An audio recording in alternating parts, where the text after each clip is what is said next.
మీరు కూడా ఛాలెంజ్ చేశారు అన్నమాట అక్కడ పద్మ ముద్రగడ పద్మనాభ ఆయన రెడ్డి. ఇప్పుడు ఇంకా ఆయన ఎవరు పద్మావతి రెడ్డి, పద్మనాభరెడ్డి కూడా పద్మావతి రెడ్డి ఆయన.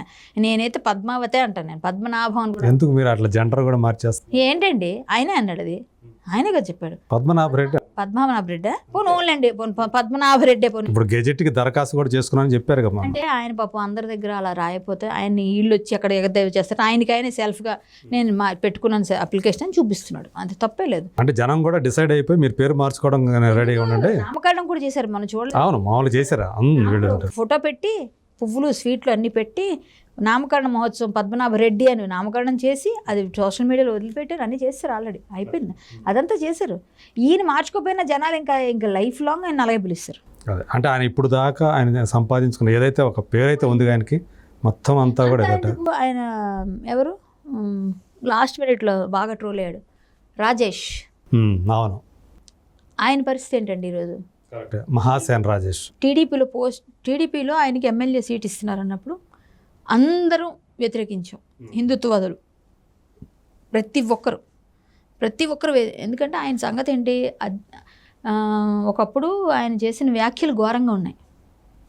ఒక దళితుడు అవ్వచ్చండి, కావద్దని కాలేదు, కానీ ఆయన ఎలాంటి వ్యాఖ్యలు చేశాడంటే అగ్రకులాల అమ్మాయిని తీసుకురండి, ఇన్ని డబ్బులు ఇస్తాం, ఇన్ని లక్షలు ఇస్తాం, అట్లాంటివన్నీ ఉన్నాయి వీడియోలు, చాలా రకాలు ఉన్నాయి. ఆయనకి స్టెబిలిటీ లేకుండా మాట్లాడిన మాటలు, చాలామందితో ఫైట్ చేసినప్పుడు ఆయన వెనక నిజంగా దళితులు నిలబడ్డారు, మేము చేయిస్తామని. బట్ ఆయన అది నిలబెట్టుకోలేకపోయాడు. ఏమైంది, ఈరోజు అక్కడ నుంచి వచ్చాడు, ఇందులో ఉన్నాడు, ఉండి నేను ఓపెన్గా నేను ఇండిపెండెంట్గా వేస్తా అన్నాడు. ఇండిపెండెంట్ నుంచి మళ్ళా జగన్ గారి పంచలో చేరాడు. అవును, ఇప్పుడు ఏమైంది, నువ్వు టీడీపీలోనే ఆ రోజు ఉండుంటే పోన్లే, నాకు ఎమ్మెల్యే పోతే పోయిందని అక్కడే ఉండి ఏం మాట్లాడకుండా నీ ఈగోకి పోకుండా ఉంటే ఈరోజు ఒక మంచి పొజిషన్ వస్తుందా నీకు? నామినేటెడ్ ఏదైనా ఎమ్మెల్యే తీసేసిన నామినేట్ ఇచ్చేవారుగా నీకు, లేకపోతే మీ వాళ్ళు ఒప్పుకోరుగా, గట్టిగా అడిగేవారుగా. ఇది పోయినట్టు స్వయంకృత అపరాధంతో ఎరక్కొట్టుకొని మన జీవితాన్ని మనమే చింపుకొని డస్ట్బిన్లో వేసుకోవడం అంటే ఏంటంటే ఆయన్ని చూసి నేర్చుకోవచ్చు. అంటే చెప్తున్నాను, ఒక్కొక్కరికి ఒక్కొక్క గుణపాఠం నేర్పింది ఈ ఎలక్షన్. ఈ ఎలక్షన్లో ఎంతమందికి ఎన్ని గుణపాఠాలు అయ్యాయో అన్ని రకాలుగా నన్ను ట్రోల్ చేశారు భయంకరంగా.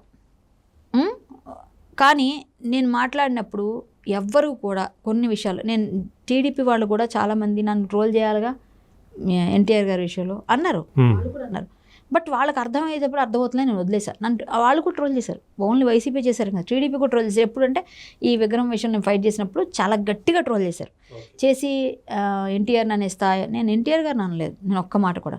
నేను రాజకీయ నాయకులను ఎవరైనా విమర్శించవచ్చు. ఆయన చనిపోయిన తర్వాత ఆయనకి ఎందుకు ఈ విమర్శలు తెస్తున్నారు మీరు? అప్పుడు ఆ విగ్రహం పెట్టకపోతే ఏమొచ్చింది? ఆయనకి తెలుగు పంచి కట్టుకున్న విగ్రహం అంత పెద్దది పెట్టుకో, 300 అడుగులు పెట్టుకో, ఎవరు వద్దన్నారు కదా. అది పబ్లిక్ ప్లేస్లో నీ ప్లేస్లో పెట్టుకో. ఎన్టీఆర్ గారు మా ఖమ్మంలో ఎక్కువ తెలుగుదేశం ప్రభావం ఉంటుంది. సో అక్కడ ఓట్ల కోసం అతను చేసిన ప్లాన్కి ఇక్కడ యాదవ్ సంఘాలన్నీ నా దగ్గరకు వచ్చి మొరపెట్టుకున్నాయి, మేము అందరం కలిసి ఫైట్ చేసాం. సో మేము ఓట్ల కోసం మాట్లాడాం, ఆయన నటన కోసం మాట్లాడలే. ప్రభాస్ గారు రాముడు మొన్న, రేపొద్దున ప్రభాస్ గారిని పెడతారు. ఇప్పుడు భక్త కన్నప్ప మా విష్ణు గారు చేస్తారు, ఆయన భక్త కన్నప్ప గెటప్ ఆయన వేసేస్తారు.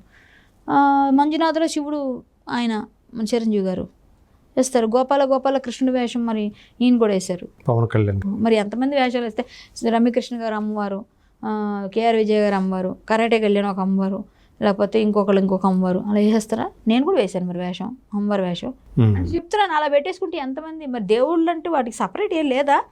మనమే దేవుళ్ళు అయినప్పుడు మరి దేవుళ్ళు అనడం ఎందుకు? సో నా ఫైట్ వేరే ఉండింది, అది అర్థం కాలేదు జనాలకి. అర్థమయ్యే సమయానికి కొంత కామ్ అయిపోయారు. సో అది వదిలేయండి. అది గవర్నమెంట్ నుంచి కోర్టు నుంచి వచ్చేసరికి చాలా వరకు భగవంతుడు ఉన్నాడు నా పక్షాన అని కోర్టు నిరూపించింది. అంటే నేను నిజం మాట్లాడుతున్నాను, నేను తెచ్చిపెట్టుకున్నాను, నేను వాదనలో అర్థం లేని వాదన కాదు అన్నది. వీళ్ళు ట్రోలింగ్ అప్పుడు వీళ్ళు వచ్చారు నాకు సపోర్టు, నా నాన్నవాళ్ళు. ఎందుకంటే పడన ఇవి కదా. సో అప్పుడు కూడా చెల్లించలేదు. ఏమైనా నా స్టాండ్ నాదే, తప్ప ఒప్ప నేను తీసుకున్న స్టాండ్ అలాగే ఉంటా, నేను అలాగే ఉన్నాను, ఏం మారలేదు ఎక్కడ. సో అదే కదా ఇప్పుడు జనాలకు అందరికి అర్థమైంది, ఇవి అన్నదంటే నిజంగా ఏదైనా ఉంటేనే అంటది. ఇప్పుడు నన్ను ఎందుకు వచ్చి అడుగుతారు ఇంటర్వ్యూ ఎవరైనా వచ్చి, ఇప్పుడు ఏదైనా ఉన్నట్టు మీరు చెప్పారు ఫస్ట్ ఇంట్రడక్షన్, నేనేం అబద్ధాలు చెప్పను, నేనేమి దానివల్ల నాకేం రాదు.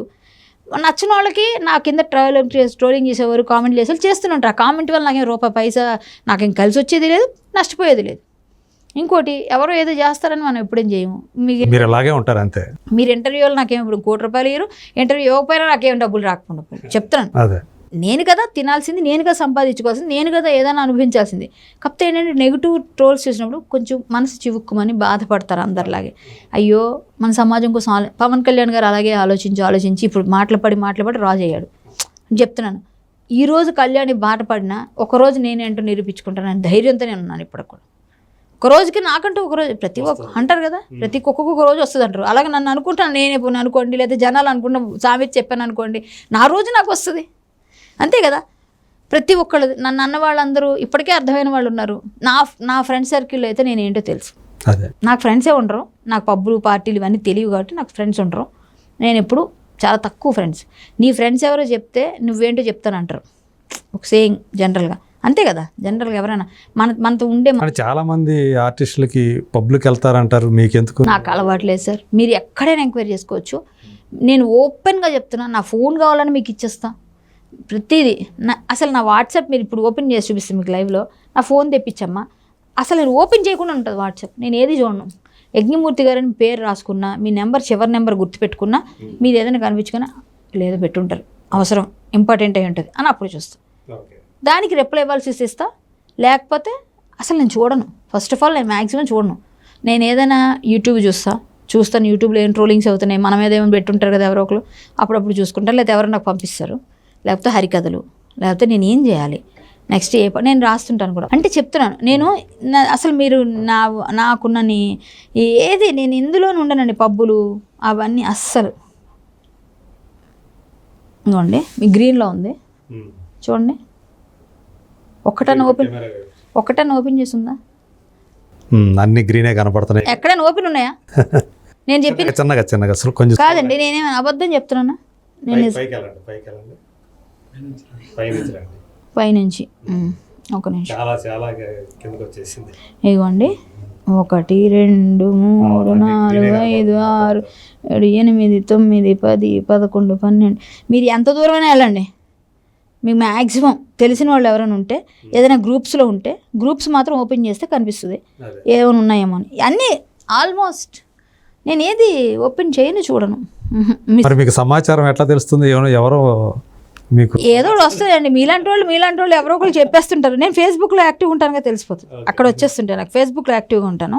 సో నేను చెప్తున్నా, నేను అంత క్లియర్గా ఉంటాను. నాకు మీరు మరి ఇప్పుడు దీని గురించి ఏమంటారు, హేమ గురించి ఏమంటారు?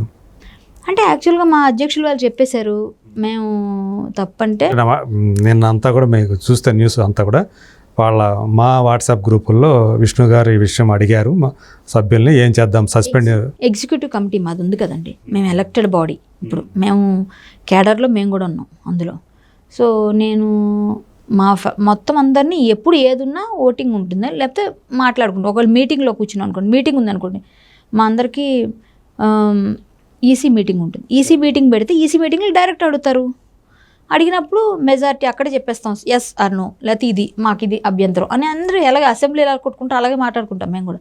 సో నో అనే వాళ్ళు ఉంటారు, ఎస్ అనే వాళ్ళు ఉంటారు. ఎస్ అండి ఎందుకు, నో అంటే ఎందుకు, దానికి వివరణ ఇచ్చి చెప్పేస్తాం. చెప్పిన తర్వాత ఓకే అంటే రైస్ చేస్తాం, హ్యాండ్స్ అన్ని కౌంట్ చేసి మెజారిటీ ఇచ్చేస్తారు, అయిపోయింది. ఇప్పుడు మీటింగ్ పెట్టుకోవడానికి ఆయన సినిమాలో బిజీగా ఉన్నారు, మాకు పెళ్ళి అందరు కుదరలు కాబట్టి మెజారిటీ ఎక్కువ మంది ఏం చెప్పారు గ్రూప్లో అడుగుతారు. మెజారిటీ ఆయన నిర్ణయానికి కట్టుబడి ఉంటామని చెప్తారు జనరల్గా. ఎవరైనా అంటే మీకు దాంట్లో తెలిసిపోతుంది కదా, తెలిసిపోతుంది, అందరూ చెప్తారు ఎవరైనా అంతే మెజారిటీ. కానీ అది ఎప్పుడు అనౌన్స్ చేస్తారంటే నిన్న చేశారు అనౌన్స్మెంట్.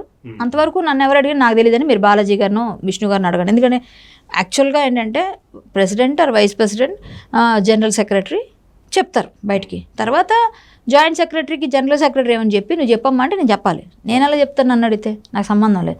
ఇంకోటి మా గురించి మేము ఎప్పుడు కూడా బయట లోపల ఇంటర్నల్ కానీ బయట కానీ ఏదైనా మేము మాట్లాడకూడదు. మా బైలాస్లో ఉంది. ప్లస్ మేము మాట్లాడితే మాకు షోకాజ్ నోటీస్ వస్తుంది. సో నేను మీరు ఏం అడిగినా కూడా నాకు తెలియదని చెప్తారు. సో ఎవరైతే ఆఫీస్ బేరర్స్ ఎవరు మాట్లాడకూడదు. మేము ఆఫీస్ బేరర్స్ కాబట్టి మాట్లాడవు. సో మాట్లాడకూడదు. మాకు తెలిసింది, నన్ను అడిగింది, ఆ రోజు అడిగినప్పుడు అందరూ అడిగినట్టుగానే న్యూస్ ఛానల్స్ వాటిలో యూట్యూబ్లో అడిగినట్టుగా ఆవిడ నిరూపణ అయితే శిక్ష పడుతుంది. ఆవిడకి ఎందుకు పెట్టారు ఇప్పుడు అంటే, ఆవిడ అబద్ధాలు చెప్పి ఒంట్లో బాగాలేదున్నది అంటే ఎంక్వైరీకి సహకరించలేదు. సో నీ తప్పులేనప్పుడు వెళ్ళాలి. ఇప్పుడు నా తప్పులేదనుకోండి, నేను గట్టిగా నిలబడి ఎస్ నేను చేయలేదని నిలబడతాను. తప్పించుకునే ప్రయత్నం చేయము. చేయకూడదు, తప్పించుకునే ప్రయత్నం చేయకూడదు, ఎక్కడ చేయొద్దు. చేస్తే దానివల్ల ఇంకో తప్పు చేయాల్సిన వాళ్ళు అవుతాం మనం. ఒక తప్పుకి ఇంకో తప్పు యాడ్ ఆన్ అవుతుంది, కానీ అది ఏం కట్ అయిపోదు అక్కడ. మనం ఏదో అనుకున్నంత ఈజీ కాదు కదా. సో ఆ తప్పు ఆవిడ చేయకుండా ముందు వెళ్ళుంటే ఇంతవరకు రాదేమో, అప్పుడు అరెస్ట్ కూడా అయ్యేవారో లేదో, లేకపోతే ఏమయ్యేదో అది మనకు తెలియదు. ఆవిడ పాత్ర అంటే తేలే వరకు మనం ఏం చెప్పలేం. ఆవిడ దోషి అదే ఆమె 2 సార్లు నోటీసులు ఇచ్చినా రాకపోవడం తోటి వాళ్ళు పోలీసులు ఇక్కడికి వచ్చి తీసుకెళ్లాల్సిన పరిస్థితి వచ్చింది. ఇప్పుడు ఆవిడ వెళ్ళుంటే ఈ పరిస్థితి లేదుగా మనకి. ఆవిడకైనా నిర్దోషిగా వచ్చిందంటే ఆవిడ మళ్ళీ వస్తారండి. దోషిగా ఉంటే కంటిన్యూ అవుతుందని ఇచ్చారు అసోసియేషన్. రిమాండ్ ఇచ్చారంటేనే ప్రాథమికమైనటువంటి ఆధారం ఉంటేనే కదా సాధారణంగా ఇస్తారు. కానీ అది మనకు తెలియదు సార్. యాక్చువల్గా ఆమె అందులో అంటే బ్లడ్ రిపోర్ట్ పాజిటివ్గా వచ్చింది అది అనేది ఒకటి వచ్చింది కదా, వాళ్ళే ప్రకటించారు కదా. యాక్టివ్గా ఆవిడ ఉంటారు కాబట్టి పోనీ ఓకే, పాజిటివ్గా వచ్చింది. ఏదనుకున్నా ఆ పాజిటివ్ వచ్చినా ఏమైనా కూడా ఇప్పుడు మనకి ఆవిడ నిర్ధారణ అయ్యే వరకు కూడా ఆవిడ విక్టిమ్గానే పరిగణిస్తారు అన్నారు. సరే ఓకే, విక్టిమ్గా పరిగణిస్తారు. పరిగణించిన తర్వాత ఈవిడ వెళ్ళి సహకరించాలి కదా. విచారణకు సహకరించకపోతే ఎవరినైనా అంటే ఆమె కూడా బయటకు వచ్చిన వీడియోలో నన్ను అర్ధరాత్రి ఎక్కడెక్కడో తిప్పి నా చేత సంతకాలు పెట్టించుకున్నారు. అలా ఉండదండి. అంటే ఆవిడ పెట్టనైనా ఏమో మనకు తెలియదు. మనకి పోలీసు వ్యవస్థ వాళ్ళకి తెలిసింది, మనకేం తెలియదు. ఈవిడ చెప్పింది ఎందుకు ఆమె తప్పు కప్పిపుచ్చుకునే ప్రయత్నం చేశారని మీరు అనుకుంటున్నారు? మీరైతే నమ్ముతున్నారు ఆమె రేవ్ పార్టీలో ఉన్నారు అనేది? ఆవిడే ఒప్పుకుంది కదా. పోనీ ఆవిడంతా ఆవిడే చెప్పలేదు ఆమె అసలు. అలా లేదు. నిన్న మీరు చెప్పిన వీడియో చూసారా? అందులో ఏముంది, వెళ్ళాను కేక్ కటింగ్ అయిన తర్వాత వచ్చేసాను అంది. ముందు వెళ్ళలేదు అంది కదా. సో మీకు దీనికి దానికి పొంతనుందా ఎక్కడన్నా? అదే ఓకే, ముందు వెళ్ళలేదు అన్నారు కదా. అసలు నేను హైదరాబాద్ ఫామ్ హౌస్ లో ఉన్నాను కదా. మరి ఇప్పుడు ఆవిడే చెప్పింది మళ్ళీ నిన్న, నేను వెళ్ళాను కేక్ కట్ చేసి వెనక్కి వచ్చాను. సో ఏమైంది మీకు? ఎవరు అబద్ధం చెప్తున్నారు ఇక్కడ, పోలీసులు ఆవిడ? అదే పోలీసులు ఆమె ఫోటో కూడా రిలీజ్ చేశారు కదా అప్పుడే. ఆవిడ ఎందుకు ఆ ఫోటో ఎందుకు చేయాల్సి వచ్చింది? ముందు చేయని వాళ్ళు ఎందుకు చేశారు? వీడియో చేసి నేను ఇక్కడే ఉన్నాను, మా ఇంట్లో ఉన్నాను, చిల్ అవుతున్నాను అనగానే అమ్మ మా ఎదురుగానే మాకు మోసం చేసి వీడియో రిలీజ్ చేసి మమ్మల్ని తప్పుదోవ పట్టిస్తే సాక్ష్యాధారాలు మార్చుదని ఏంటి నమ్మకం? బయటికి వెళ్ళాక సాక్ష్యాధారాలు మార్చుతారని భయం ఉంటుందిగా. సో వాళ్ళ పని వాళ్ళు చేస్తున్నారు. సో మనం ఆవిడని అనలేము. ఆవిడ అమాయకత్వంతో ఇప్పటికీ చెప్తున్నాను, ఆవిడ నేను ఇక్కడే ఉన్నాను, మీడియాని మేనేజ్ చేద్దాం, మన తెలుగు వాళ్ళందరూ నమ్ముతారు నన్ను. లాస్ట్ టైం కూడా నేను గట్టిగా మాట్లాడాను రాడిసన్ హోటల్ టైంలో. ఇప్పుడు కూడా నేను గట్టిగా మాట్లాడి చెప్తే నమ్ముతారు. మీరు నన్ను నమ్ముతారు కదా. ఇప్పుడే మన వాళ్ళు ఫోన్ చేస్తున్నారు. ఆవిడ వీడియో వినండి. రాడిసన్ హోటల్ ఏంటి? అప్పుడు కూడా ఆవిడ పేరు వచ్చింది. గట్టిగా వెళ్ళి మీడియా వాళ్ళని అందరినీ గట్టి కడిగేసి నా పేరు ఎట్లా తీస్తారు మీరు, ఇలా చిన్నగా వేసా ఇది అని చెప్పి గట్టిగా పెద్ద, మీరు యూట్యూబ్ కొడితే మొత్తం ఆవిడ వీర విహారం కనిపిస్తుంది. సో అలాంటి హేమ గారు ఈరోజు ఎందుకు మాట్లాడట్లేదు? బయటకు వచ్చి ఎందుకు ప్రెస్ మీట్ పెట్టట్లేదు? నేను సాక్ష్యాధారాలు ఇన్ని రోజులు రావు కదా, వెంటనే వచ్చి చెప్తేనే కదా అదో ఇదో తెలుస్తుంది. చెప్పలేదు కాబట్టి నువ్వు తప్పు ఎక్కడో ఉందనే కదా. సో నాకు ఇన్ఫర్మేషన్ చెప్పిన వాళ్ళు ఏంటంటే ఆవిడ పాపం అమాయకత్వంతోనే ఇరుక్కుపోతూ ఉందండి.